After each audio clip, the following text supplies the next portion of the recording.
I got a call from the White House, and the person on the other side said, "Are you sitting down?" And they said, we have another job that we believe is a higher calling, and it's very important to the president. But you don't have to take it. 10 months after Katrina, almost nobody had gotten their loan. The press was terrible, and I was terrified. And it was another time where I felt like God said, I've taken you thus far. Will you really go where I'm taking you? Some of the origin story of Goodwill is really tied up into the church really being the church. Our founder's story and our founder's vision 125 years later is still very much a part of who we were. I wrote a personal mission statement for myself, and my job is exactly what I wrote down. And the interesting thing about it is Faith-Driven Entrepreneur Podcast.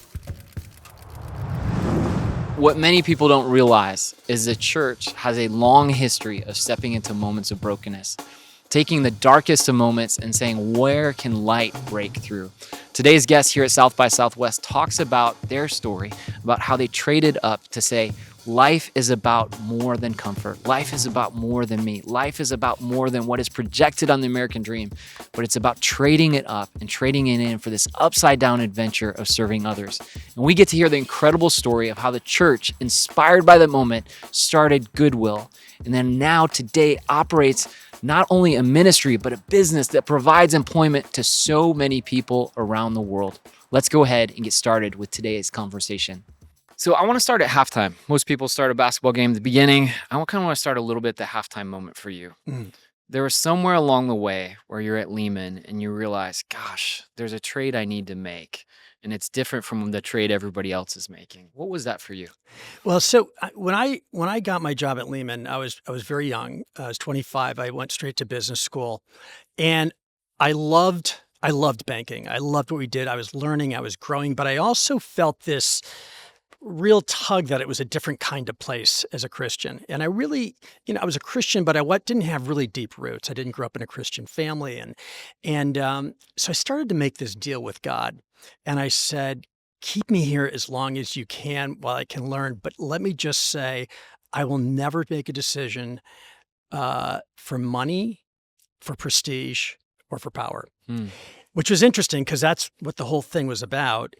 And I had grown up in a family where my dad didn't have a high school education. We were very limited means. I was a Pell Grant kid in college, and and this was like, it was heading toward a real golden, a real golden ring. And so when I made that decision, I realized it liberated me from a lot of the hooks of Wall Street. I also began to really look honestly at the lives of a lot of the people around me. And so a few years later, Tim Keller was starting Redeemer Presbyterian, and I started going at a very early stage and really got to sit under his teaching and began to view my whole life in the context of calling and in the context of with an understanding. He later wrote the book Counterfeit Gods, but really the counterfeit claims of the world. And so, at one point, probably a year before I was going to make partner, which is really when the purse strings really open up, I just felt an overwhelming call to leave. And so I made the decision to go to one of our clients. I took a very significant cut in pay. The partner sat down with me and said, "Do you really know what you're doing? Has nobody told you this?" And I just, it was so liberating. And was there ever a moment on the other side of that liberation that you're like, oh, what did I just do? No, because what I went to was so heavily validated by God. I had just gotten married. The other thing is, the job I was going to was in New York, and just shortly before I accepted the offer, they moved the position to Omaha. Okay. A little bit of difference. And that was sort of like, I would have never talked to them, but if I'd known that, but it was like God had taken me to the point to say, okay, you've said yes this far. Are you really willing to go where I'm going to take you? Yeah. And my wife's just from the East Coast. She's like, I don't know where Omaha is. Can you show it to me? But no, on the other side, we were blessed in so many other ways that were real and that were different from what would have happened if we'd stayed where we were. It feels like that phrase, we've heard it before. It's like, you got to leave sight of one shore to really accept that other, right? Yes. Isn't that like the crux of the moment that God's really asking, like, hey, can you get to that point of letting go? What I found is I've made probably two other decisions in life that were very similar to this, where I left something that was very attractive, very lucrative, and had a lot of prestige associated with it. And it wasn't a snap of the finger, right? These were all three of these situations were, a couple of years of prayer. Mm. And what I realized is that the more I prayed about, God's next step for my life, the more the aperture opened up in terms of what the possibilities were. I might think, okay, I'm leaving Lehman. I'm going to try to go to private equity, or I'm going to do something else. But no, more and more, he said, no, I want you to think really fundamentally differently. And so by the time I made the decision, and I also have just a remarkable wife who walked every step of the way in sort of these deliberative processes, it was so clear. Mm. It just made so much sense to me. And so that when I left and got to the other side, there were certainly times where I was listening to my friends who were getting big bonuses at Lehman, or, people who were running companies and with big equity checks, where I said, oh, that would be pretty nice. Sort of in the dark moments, maybe that wasn't the best idea. But those were very fleeting and sort of little pangs. And there was never a point where God's leading or God's calling was in question, because it was so clear to me. I think that's something that's so often missed is like this idea of like when you make that trade, like, yes, and I love the way you describe it. There's those pangs. It's like the evil one isn't going to say like, I'm not going to try that anymore. They're going to still try that to pull you off course. But like the pattern and the consistency, you're not meeting people that are saying, gosh, you know what? I traded this to live this life of purpose, meaning, significance, or whatever it is. And I would sure regret missing out on that bonus check. Yes, there's that moment. But like once you really taste that moment of surrender and that upside down side of things, very few people want to go back. And I think for me too, there's a certain ability to project where God's taking you and what it means in the context of your life. I really went through this when I went into the government, because I also had a surprise moment there. I was in the succession line for the CEO of my company. Things were going incredibly well. We had 5 small children. We had just planted a church. And in the same way, I got this strong sense that God was calling me somewhere else. And over time, I had an opportunity to serve in the administration. I was offered a job to go to the Department of Commerce as an undersecretary. Perfect job, a lot of great things.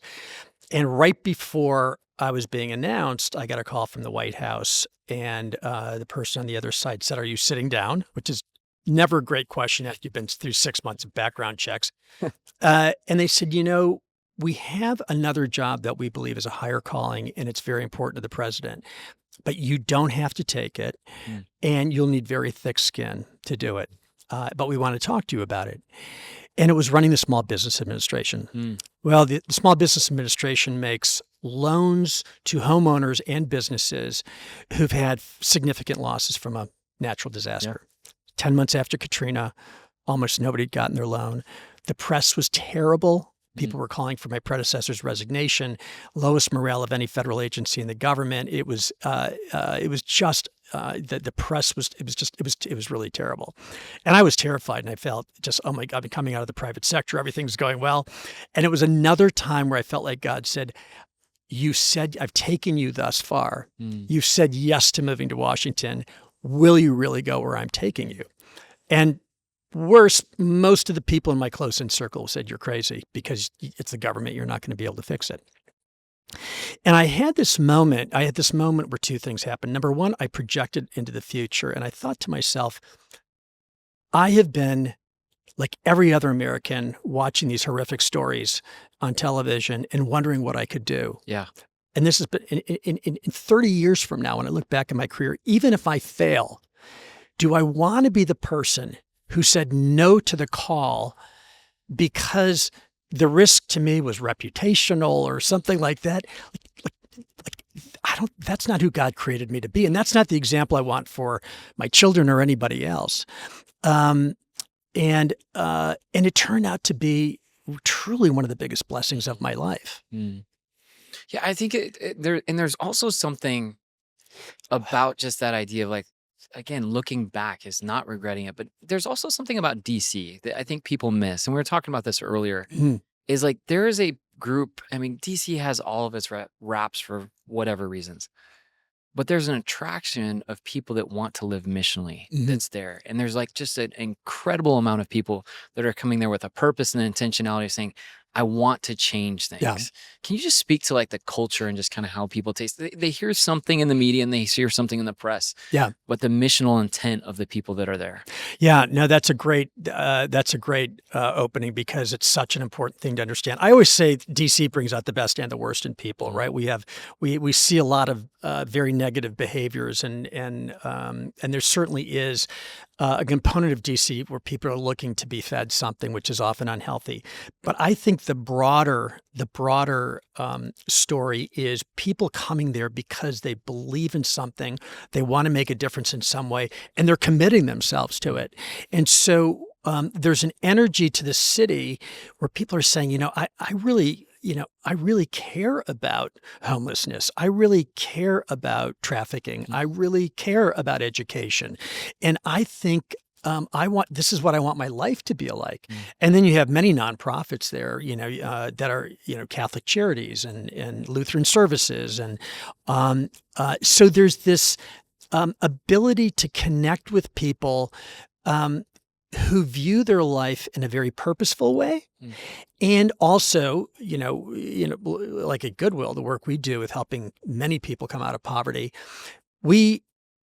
I have the opportunity to meet people that are sort of in adjacent fields, and I'm very friendly with the leaders of a number of other large profits, and we collaborate and I think encourage each other. So there's just, it's incredibly symbiotic, but it's also sort of life-giving in the community. Yeah. One of the things that we talk a lot about is like solving big problems. Entrepreneurs are called to solve problems. Investors were called to solve problems. I think one of the things that we miss is the rich heritage of the church, of our faith, of really stepping into darkness and solving problems. We hear all about our L's. We hear about the times when we're struggling, when we're facing adversity. But some of the origin story of Goodwill is really tied up into the church really being the church. Can you tell people about the origin story? Yeah, and I think that's the power of a big part of the power of who we were, because our founder's story and our founder's vision 125 years later is still very much a part of who we were. There was a Methodist minister named Edgar Helms, who dreamed of going to India as a missionary. The church basically said, no, this isn't going to be your mission field. Your mission field is going to be to serve the poorest of the poor in Boston. So he and his wife moved out from Iowa and embedded in a poverty-ridden area of Boston, which was largely populated by immigrants at the time. Turn of the century immigrants would have been more Italian and Irish and a few other populations. And they just did everything they could to help those people. They found young children alone in an apartment, unsupervised, and realized the mothers had to go to work, and so they offered childcare. They advocated for them with the housing tenements. They went to the police to make sure that they could police the area, like everything they could possibly do, after school programs, and they began collecting clothing from people to give to the poor. And Edgar Helms said, we could clean and mend this clothing, and we could sell it in a store, and we could provide these poor people with jobs. We could give them dignity. We could give them job skills and training pathways. And it was his vision for what, and it was all deeply, deeply based in the conviction that every human being has embedded potential. And our goal needed to be to ensure that every human being had the ability to develop that potential to its greatest possible outcome. And so that ethos of who we are has now taken us well over a century. Wow. And it really is focused in our programs, our delivery approach to mission, how we think about pedagogy is all based on who is that individual. We need to meet them where they were, because many people present with a lot of difficulties that make it difficult for them to move ahead. How do we help them not only get training, but support for these other issues so that we can help them pave a pathway to a much better life for themselves, for their children, and ultimately with the benefits that go out into the community and through multiple generations. And so it's all based on that kernel. And ultimately, It's based on the idea that we're all image bearers of God, Mm. and really understanding who human beings are with that inherent dignity and that inherent potential. When you think about Goodwill as a style, as a brand, if we will, like it's changed over time. The brand Goodwill has meant something different. Yeah. It's college students, influencers, social media, whatever it is. Like, what is Goodwill as a brand today as a store? Right. So, well, we certainly benefit from a trend. Yeah. And it is a trend among younger people that loves treasure hunting Yeah. when they go to a store, and loves the uniqueness that they find when they shop in a Goodwill. Because whatever they're going to buy and whatever they're going to put together, it's probably unlike what anybody else is wearing. It's a form of true expression, and it's incredibly good value. And so a lot of people, younger people, instead of talking about going shopping, they'll talk about going thrifting. Yeah. And I have parents come up to me all the time and say, my kids don't shop at all in regular stores. They only go to thrift stores, and they talk about going thrifting. And it's a different kind of activity. And it's also fueled by a deeper commitment to sustainability. And the most sustainable thing you can do is to keep an item in use as long as possible, rather than throwing it away. 85% of the clothing that people have, they end up throwing away rather than donating it. And so for us, these trends, the more people donate, the more we can do it. How's that changed in terms of, like, in the early days, it sounds like there was a double-sided economy of ministry. Like, how do we offer something at an affordable price to people that can really need that help up? Now it sounds like it's changed and shifted a little bit. In some ways, you're more of a business providing employment, job skills, and training than a double-sided thing. Has that shifted? It's all integrated, though. Okay. I mean, it truly is an integrated social enterprise. The stores are not only a vehicle to provide low-cost goods to people so that they can afford them enough. As I mentioned before, the trends right now are in our favor. But it's a vehicle for learning, and it's always been that way. And one of the great things about working with people in the store is they're employees that you're with all day, every day, where you can coach them and support them much more so. For many years, adjacent to those stores has been an entire network of job centers or other types. We work with a lot of people with disabilities, so there may be unique services there. We have dozens of programs around the country that focus on people coming out of incarceration, which serve very unique needs. Youth programs, especially for at-risk youth, and then just other programs for people in general who are looking to come out of poverty. And then the sustainability piece. Before you get to that, can you double click on some of the things in terms of job creation in prisons? Because we were talking about that earlier. And that's a piece of the puzzle that I don't think people know before about, like, just how you guys are bringing this to the front lines in the unexpected places. Yeah. 1.7 million people last year received some type of service from Goodwill. Human services, right? Some of those are very light touch. Somebody might come into a job center and use our equipment, but hundreds of thousands of those people received intensive support. So that intensive support might be, I need a job. I'm in a difficult situation. I walk into a Goodwill center. I meet with a career navigator or a career coach. That person has me take a couple of assessments to understand what my skills are. What challenges do I have in life? Am I housing insecure? Do I have financial skills? Do I know how to balance a checkbook? So we go through those assessments, and then throughout their journey, if we're doing this well, we are working with them on that totality of support, and at the same time, kind of pointing them toward a career pathway or a better career pathway that leads them to fulfill their aspirations. It's not always that tidy, right? Yeah. Sometimes, some of it's even taking places while people are in prison. It sounded like you were talking. Well, we have a number of programs right inside of prisons, right? We've got, in Texas, we have 7 adult high schools, fully accredited high schools that are inside of prisons. Wow. And those students not only get a high school degree, they take geometry and writing and everything else, but they get an industry accreditation so that when they get out, they have a particular job skill. And then when they come out of prison, the local Goodwill organization can then help them with job placement or other kinds of support as well. We run programs for the Department of Labor that provide support for people coming out of incarceration. Our recidivism rate in that program is 5% in year one, a fraction Wow. of the national average. And it's completely because the methodology, the way that we support people is holistically. We help them deal with the core issues that they have.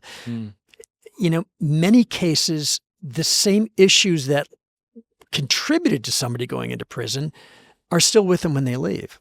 And it's so important for us to understand, what does it really take for that person to move forward, and to get back to my earlier point, to reach the full potential that they have as a parent, as a community member, as a contributing member of society, as an earner for a family. What does it take to help them get to that place? And we need to understand the totality of that need if we're going to help them effectively. One of the issues that I have to imagine has got to be a big thing is like language, identity, labels that people, as they're going through tough times, either a label that somebody's put on them, they've then put on themselves, that then they have to shake. Can you talk about that battle of changing that language? It's a big battle. It's a big battle for society, and it's a big battle for the individuals. I often say, when somebody comes through our door, we often see more in them than they see in themselves. Somebody who's had a background of addiction or has a felony on their record will come through the door and say, many of them will say, like, this is part of me, and I'm coming into this lesser, and I'm coming, and this is my baggage, and I feel the baggage. I don't feel what I have to offer you. I feel the baggage. And what we can do to them is say, yeah, put the baggage aside. Let's talk about what you can do. Let's talk about where you can go. Let's talk about what you are, what potential you have. That is a big part of the process, because to let people let go of that and move forward is essential for them to be able to believe they can do it. That's number one. Number two is, we have, as a society, narratives about those people. And I think it's especially dire for people who've been incarcerated. And so we assume they're going to go back to prison. We assume that they can't move forward. And and one of the biggest concerns I have about that is not just, the deep unfairness to it. I think it informs our policy. I think it informs what we were willing to do to help people. And I have to tell you, some of the most remarkable stories I've seen in my 6 years of Goodwill have been people who've come out of incarceration. And now we're beginning to see companies across America put in place policies that are very focused on hiring second chance individuals, and then reporting out really significant success. Deeper engagement, much more loyalty, a desire to do well because they value the job so highly. And those are the stories we have to tell each other. Tell each other what's possible. Yeah, we have to tell those stories to each other. And I think that as business owners, as this podcast for faith-driven entrepreneurs, we have to tell that to each other, to tell you the stories of like, hey, there's a moment here that we all are convicted of this idea that we are called to make a difference. Our business is a platform. How do we steward it well? I think so many people are still struggling with the how element. And the how element of people living out their faith in business, it's different from everybody. But this is one of those overlooked opportunities. And I think sometimes, business leaders will say, how can I do something outside of my enterprise? And those are wonderful things, community engagement, all sorts of things. There is so much we can do within our enterprises that's transformational for people. I mean, I think anybody, who's running a company, people of deep faith should say, I want to make great products, great services. I want to have a great employee culture. And I want to be a leader that does those things out of principles that I extol and that people understand. And I think that brings wholeness in and of itself. Then to go and reach out and bring people in for whom that job could be life-changing. Yeah. And by doing so, transformational for your culture. Yeah. Oh my goodness. I mean, that's not doing anything outside of your business. That is using the ecosystem that you have to bless those people, but also bless the people within the organization. Because also all of a sudden, the person sitting next to me with two kids they're trying to get through school, who's got a great sense of humor. was in prison for 15 years. Mm. And it's just John, Yeah. right? That's the connection we have to be able to make. Yeah. Can you talk about, you've sat on some unique opportunities. You've been in the private sector, you've been in government, you're in this ministry space of Goodwill that's bridging so much of those different things. Can you just talk about the unrealized potential of public-private partnerships? Oh my goodness. Yeah. We have a lot of partnerships with large organizations, Accenture, Google, Deloitte, uh, um, and um, and they are so beneficial for us. We've worked with people to help us redesign our website. Google got us started in digital skills. They gave us a $10 million grant in 2017, and it Wow. was the launch pad for us to roll out digital skills across our network. That's You know, so over 2 million people have gotten digital skills training Wow. out of that launching. And now we have, hundreds of locations around the country where people can come in and get those. And for people in difficult situations, those skills are completely breakthrough. We've had organization, come in and work with us on our strategic planning. We had a partnership with Indeed where we supported job seekers in doing their resumes and getting interview skills, Yeah. and other kinds of evaluations. Coursera has worked with us to design online content to train career navigators, Yeah. who are the people who do the support for the people in need. They're our employees. We launched on Coursera. We now have, we looked at this course and we said, we'd like this for our own people, but let's make it available to anybody, Mm. anywhere, who wants to learn how to provide these, career coaching skills Mm. for people. Within probably like a year and a half, we had 20,000 people taking this class around the world. Mm. In other languages. So these corporate partnerships not only provide funding, but they've got networks. They have people with skills, and in many cases, and this is a really important point, they care about the same things we care about, Mm. and they're not sure how to make that difference. Yeah. And Goodwill offers them impact at scale. Yeah. They come to us. We've got a massive network. We can work from the center, designing programs, figuring out how to leverage them. And, recently Google gave us free access to AI skills curriculum, which we're now pushing out through our network. That's fascinating. I think so many people listening to this, they might think of that store at the corner that they drive by and they pass by. They might think of something they've seen on social media and something that they've seen there. But I think today people have a bigger appreciation for both what you guys do Mhm. and the rich tradition, the origin story of how it all started, and how it is one of those examples that the church stepped up to say, we're going to battle darkness and we're going to try to find sustainable ways to do that. What I want to come back to as we finish here is, what did it look like for you to put together that framework, to kind of get clear, to get free and figure out where it is that you need to get going? We were talking earlier that sometimes in the heat of the moment, as entrepreneurs, investors, it is hard to hit pause. Mhm. It is hard to find that moment to kind of develop that framework. But somewhere along the way, sounds like the halftime program and idea was a step for you that just helped you frame things up. Can you tell everybody about that? Well, I, um, so when I was a banker in New York, single guy, I spent all my weekends with kids in the city. Yeah, that's what I did. I mentoring, tutoring. Ultimately, ended up bringing one in to live with me. And when I got married, my wife inherited him. Wow. And so I had a huge heart for young people whose lives were beginning to launch. When I went to HUD, I saw what happened when those young people didn't get out. I saw intergenerational poverty. I saw brokenness that on a level that I hadn't really seen up close before. I'd lived in big cities and I'd driven through neighborhoods and I saw what it looked like, but I got a better understanding of the systemic nature of it.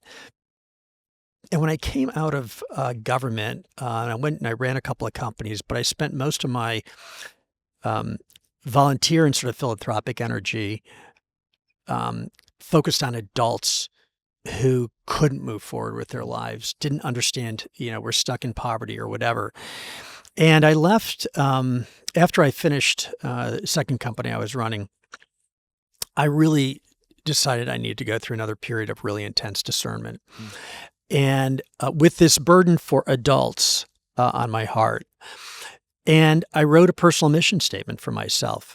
And the personal mission statement basically focused on running a company that would hire what I call difficult to employ people, reach their potential and be able to move forward and flourish in life. And I started talking to private equity companies to say, hey, could we buy a company? Maybe we could do this? And I just realized it was just such an incredibly difficult needle to thread. And about 15 months later, I got a call from an executive recruiter saying, would you look at the job? It's Goodwill. I know you're looking at things differently. And they didn't really talk to me that much about the mission. And I said, no. I said, I'm not, it didn't really appeal to me. I didn't really know anything, remarkable about retail. And about 2 weeks later, the senior partner called me up from the firm and said, I actually think this is what you really want to do. And then I learned about the mission. And I talked to people about what Goodwill did. And it was just this moment where I realized how providential that phone call was.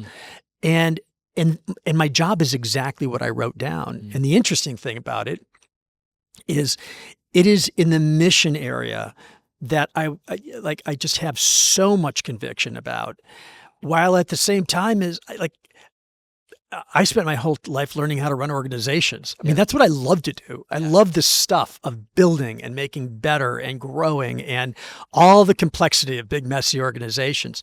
So I get to do the stuff I love in an area that advances the cause that God has put on my heart to move me professionally. That's great. Great to be with you. Great to be with you. Great to hear the story. Friends, if you're listening to this, we always like to leave you with some action steps that you can take. I want to highlight 2 of them.